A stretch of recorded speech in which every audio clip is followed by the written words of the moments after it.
Elite Special Forces are some of the best trained and most formidable units a country can boast. Whether emerging from the water to silently take out guards, or storming a plane to rescue the hostages and eliminate the hostage takers, Special Forces take on some of the hardest missions and live some of the most secret lives in the military world. These troops are the ones that states look to in order to get the job done.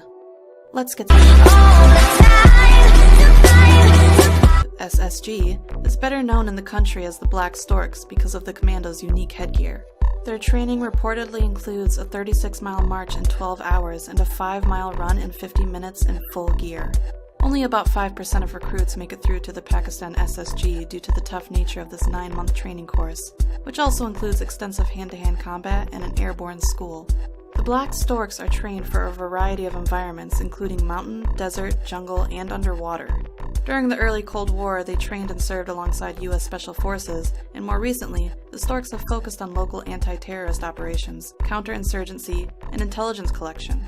In October 2009, the commando stormed an office building and rescued 39 people taken hostage by suspected Taliban militants after an attack on the Army's headquarters. JTF2 Canada. JFT2 stands for Joint Task Force 2, and it's the jewel in the crown of Canada's Special Forces. They deployed to Vancouver in 2010, ready to intervene if terrorists took aim at the Winter Olympics. This group is trained to handle chemical, biological, radiological, and nuclear threats against the worst-case scenario, when a terror strike proves more than local police forces can handle. It's a unit that can be deployed against a wide spectrum of issues or crises, and it can be very low signature. Created in 1993, JTF2 expanded to several hundred members following the 9/11 terrorist attacks, and has the most confirmed kills of terrorists in the world, having killed over 100 top-ranked Al-Qaeda members. Almost all of its operations are shrouded in secrecy, and in some cases were even unknown to the Canadian government. Alpha Group, Russia. Now, what about Spetsnaz? Well, to keep it simple, Spetsnaz is a general term for all Russian special forces. Within the Russian Special Forces, Alpha Group is as bad as they come. The KGB created this elite group in 1974, and it is believed that it operates under the directive of the top leadership in Russia, which is why most of its operations are classified. This force came to fame during the invasion of Afghanistan, during which members of Alpha stormed the presidential palace in Kabul, killing everybody in the building in the blink of an eye. In 1985, a group from this unit was dispatched to Beirut to try and rescue 4 Soviet diplomats. When the diplomats were killed, Alpha Group allegedly hunted down relatives of the hostage takers and returned them to their families in much smaller pieces, to send a message to would-be terrorists. It apparently worked for over 20 years. Shere Makol, Israel. This Israeli Special Forces is focused in intelligence gathering, and it often operates deep behind enemy lines. In 2003, Israeli taxi driver Ilyahu Giro was kidnapped after transporting 4 Palestinians to Jerusalem in his cab, but the Shere Makol unit located and rescued him from a 3-foot pit in an abandoned factory in a suburb of Ramallah. The most famous of their large-scale operations is Operation Thunderbolt, which came to be after several terrorists had taken hostages on board of an airline which was flown to Uganda.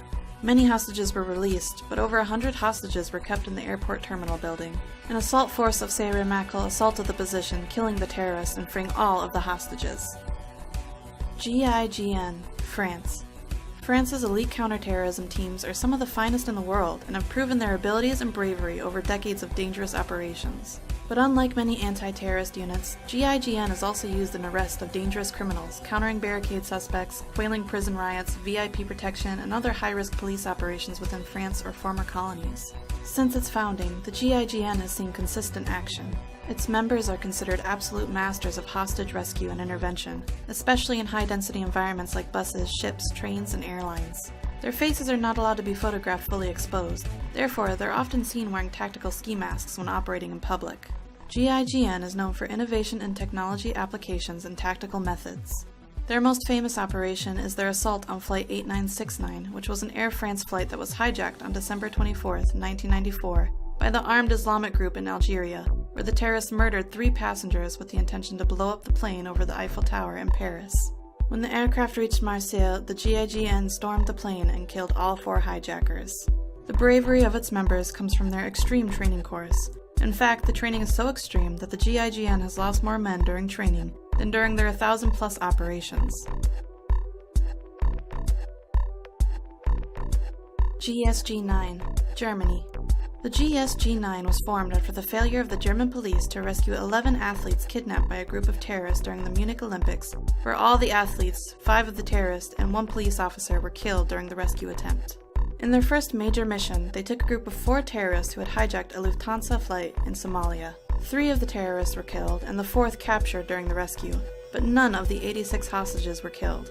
Between 1972 and 2003, the GSG-9 had successfully completed over 1,500 missions, and yet only discharged a weapon 5 times, 2 of which were to shoot the attacking dogs of people they were trying to arrest. An estimated 300 to 400 people now work within the GSG-9, but the exact figure is not known. Its work today concentrates on counterterrorism, hostage situations, and disarming bombs. J.W. Grom, Poland. The Grom is the leader in Poland's anti-terrorism efforts. It was named after the Silent Unseen, which was Poland's elite World War II Special Operations Unit. The Grom began its operations in 1990, and it mostly deployed in unconventional warfare roles as they have special training in operational maneuvering response. Since the terrorist attacks of 2001, the Grom has been deployed alongside U.S. Special Operation Forces in Iraq, Afghanistan, and elsewhere. During this time, they have developed a close working relationship with the U.S. Navy SEALs and have a well-earned reputation of being one of the fiercest and most competent special forces on the planet. Their training includes a variety of disciplines. All of the soldiers undergo the same specialized training in anti-terrorism and special operations, as well as frogman, sniping, and parachuting. In 4-man teams, each soldier must be prepared to assume the respective responsibilities of his colleagues should it become necessary. Approximately 75% of ground personnel are trained as medics or paramedics and can speak multiple languages. In addition, each group is supported by several professional physicians. Navy SEAL Team 6, USA. You knew these guys were going to have to show up sometime, didn't you? The SEALs are an American Special Forces group created in 1962 which have achieved near mythical status. This is, in part, thanks to Operation Neptune Spear, the mission in which SEALs killed Osama bin Laden, the leader of Al-Qaeda, in 2011. One interesting fact about this mission is that the aircrafts used in the raid were from Area 51. In fact, specially modified helicopters carried Red Squadron of SEAL Team 6 to Pakistan for the raid on Osama bin Laden's compound. The Black Hawks were fitted with top-secret radar spoofing technology, allowing U.S. forces to slip across the border unnoticed. These stealth aircrafts were developed and tested at the infamous Area 51, near Groom Lake, Nevada. SEALs will usually penetrate behind enemy lines and finish their mission before the enemy realizes that they're there. One quality that makes them so effective on land, air, or even at sea. In fact, the word SEAL stands for sea, air, and land, meaning that these soldiers can fight any form of threat, anywhere. The physical and mental strength required to make it in this force is ridiculously high. Training takes over a year, and most applicants can't even get past the physical qualification test, which involves a lot of swimming, push-ups, sit-ups, and running, all accomplished in a very strict time limit. Get past that, and you enter general training. Past that, and you move on to SEAL qualification training, which then opens the door to specialized training. All of this ensures the SEAL members are physically and mentally as tough as nails and capable of undertaking the most difficult operations in the world, wherever that may be. SAS, UK. No other elite special force in Europe can claim to be better than the SAS. The British Special Air Service, known commonly as the SAS, was created in 1941 as a force which could operate behind German and Italian lines and support resistance movements against the occupation forces. The training that a recruit has to go through in order to become part of the SAS is extremely difficult, since in addition to the 40-mile march, the 2-mile swim, and the push-ups and pull-ups, you have to survive in the jungle to learn survival and navigational skills, after which you endure survival practice. The final test is a 36-hour interrogation session meant to break the candidate's will. Not convinced this is better than the SEALs? It may help you to know that the SAS is also trained by MI5 and MI6 security and intelligence services to undertake counter-espionage operations. It's like having a SEAL and James Bond all rolled into one. Their insignia bears the phrase, "Who dares wins." Number 1. Delta Force, USA. Delta Force is a unit unto itself, composed of members from all branches of the military. The force is armed with cutting-edge weaponry, and its operations remain highly guarded secrets, but you can bet they're in the vanguard of any American-led operation. Its members are not called soldiers, but operators, and are said to shun the traditional philosophies of military life. They wear civilian clothes and they work for whomever needs them, for the Army, the FBI, and the CIA. It must be said, however, that neither the United States government nor the military officially acknowledges the existence of Delta Force.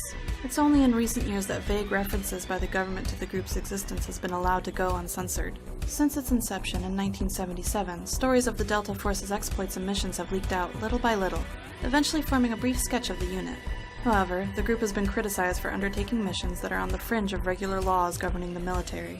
This causes some to worry that Delta Force has more power and less accountability than any military organization in a free democracy should. Delta Force is funded out of secret government accounts, away from the public eye, and is believed to answer only to the president, making it one of the most, if not the most, elite special unit in the world.